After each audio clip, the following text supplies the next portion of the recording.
Hi everybody, welcome to the wilds of Wahkiakum, and today I'm going to show you how to make a Greek vase out of paper mache.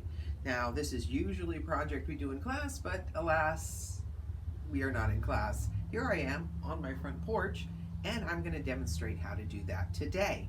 So Greek vases, or amphorae, come in generally two types: redware or blackware. And that means that either the base coat is either red or black. So that's where they get that name. Now we know a lot about the Greek culture from what's painted on the vases, because they have scenes from battles or mythology. They have their gods depicted and their famous heroes on their vases. So that's how we know a certain amount about the Greek culture. Let's talk about what you're going to need to make your vase. Now, first of all, you're going to need a balloon, and you're going to need a pair of scissors. You're going to need some tape. You're going to need a brush if you don't like to put your hands in the paper mache goop. You're going to need various types of a cardboard to make things like handles out of your vase or a spout out of your vase. You're going to need newspaper and eventually tissue paper or paint. Okay, so as you can see, I have various types of things that I'm going to be using and have used in the past to make bases for my vases or spouts. For example, this one, the base is the top of a bigger cup like this. This spout is probably a Dixie cup, and this part I made out of cutting out another part of a Dixie cup. This is probably my favorite thing to make handles out of, and that is egg cartons, because they're nice and soft. So this was also some kind of a Dixie cup. So you can use pretty much anything to add on to your vase. Please excuse my dogs, they're going to go in and out. And when we're finished, we're going to embellish the vase just like the Greeks used to, with scenes from mythology, either scenes from a myth that your god participated in, or a symbol that that god used, or a picture of your god. So that's what you're going to decorate your vase with. So that's what we're going to do today, Greek amphorae. Now that we have all our materials together, it's time to make our goop. And I will give you a video that shows you three or four different ways to make this. And one of those includes a gluten-free option. Now the one that I use is made with water, flour, and a little salt. So the ratio is 5 to 1. 5 parts water to 1 part flour. Start some water to boil, and then you take part of that water and you mix the flour with it. You make a slurry. When the majority of the water comes to boil and the salt, then you mix in the slurry, kind of like you were making a pudding or gravy or something like that. So you whisk that in. You've got to keep stirring it. It's going to simmer for about 5 to 10 minutes, depending on, how much patience you have. The reason I like the cook method is because when it dries clear. If you just use the kind where you just mix flour and water, it's kind of salt and peppery. It looks kind of funny. I've got my goop right here, so might as well get started now. The first thing you have to do is blow up your balloon. Now I got these handy dandy balloons at the dollar store, so you know that they're really good.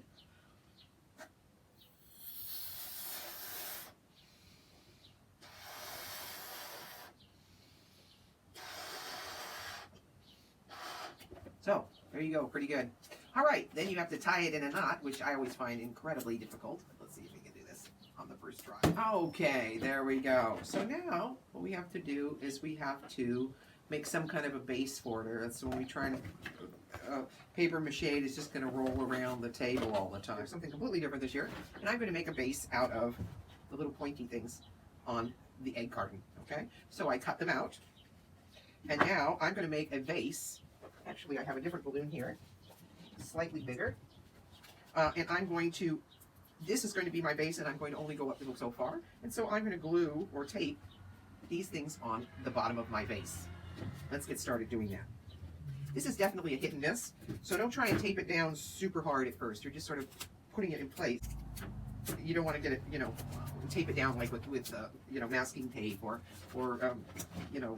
duct tape. It's just too much. You just need something to sort of tap, get it to stick on the balloon, which is not as easy as it looks, okay? So you don't necessarily have to do all sides. So I have to say, oh, is that how it's going to stand? Well, obviously, it's crooked. So I'm going to make my adjustments. Okay. After only a half an hour of trying and popping my first balloon, I finally have attached my little feet to the balloon loosely. Now we're ready to begin with the actual paper mache. Now these little feet I don't have to worry about because I'm going to put paper mache around them and I can add things to them. These feet are just sort of what we would call an armature. It's something inside that just holds the shape for it. All right, so let's take some of our newspaper. Now, I just tear it up. You can cut it up if you want.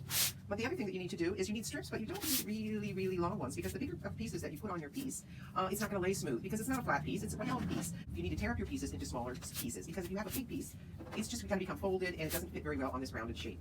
Okay? So that's been my experience. The smoother that you make your vase at this point, the smoother that the surface is going to be that you're going to paint on at the end.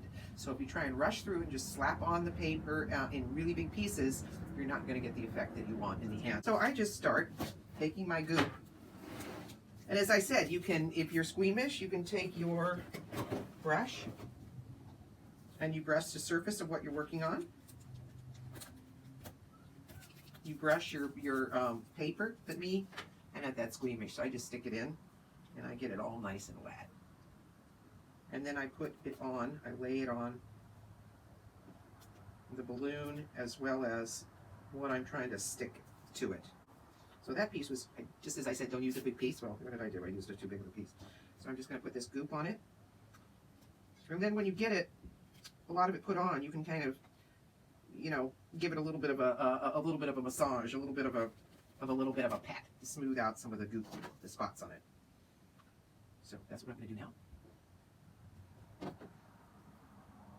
And I make sure that I get enough around it. I'm going to have to go up the legs of this too. For the amount of layers that we're putting on. Because what you need to do is you need to cover this whole base, this whole balloon. You need to cover it with at least two to three complete coverings with newspaper. Why? Because it'll be stronger. You just cover it with one layer. You pop that balloon and the whole thing's going to collapse, right? You're going to try and paint it and it's not going to work. So you have to make your base, part of your base, strong enough so that when the balloon deflates and you pop it at the end, it holds its shape. Now, I'm all done, almost, with covering this vase or jar or bowl or whatever I decided to be with paper. And now at this point I'm just going to go over and kind of feel my vase and run my hands over it and say, oh my goodness, look, here's a bump right here, right? So what am I going to do? I'm going to take a smaller piece of paper and just go over those folds. Now that I'm pretty much finished with one coat of my vase or bowl, right, which is what I said it was originally going to be, I might make it a covered jar. I haven't really decided yet. So I covered the whole thing with paper mache, and before I'm ready to finish for the day, I'm going to just touch it all over and make sure all my little corners are laying down flat. And then I'm not going to, even though I have my legs on it, they're still pretty wet. And if I sat it on those legs tonight, I might wake up in the morning and it might be listing. So I'm going to keep it in this bowl upside down, right? And I'm just going to leave it like this, and then I will come back when it dries tomorrow, and I'll put on another coat. So as I said, I would suggest 3 coats of paper. And I know it's tedious, but then if you want to make a bowl or you want to have it have a lid, then it's sturdy, right? So you need that much paper on it, okay? And you can't apply it all at once. You have to do it in layers. So that's it. We'll get back to you the next time when it's time to start painting and putting on tissue paper on our vase. Thanks. Bye.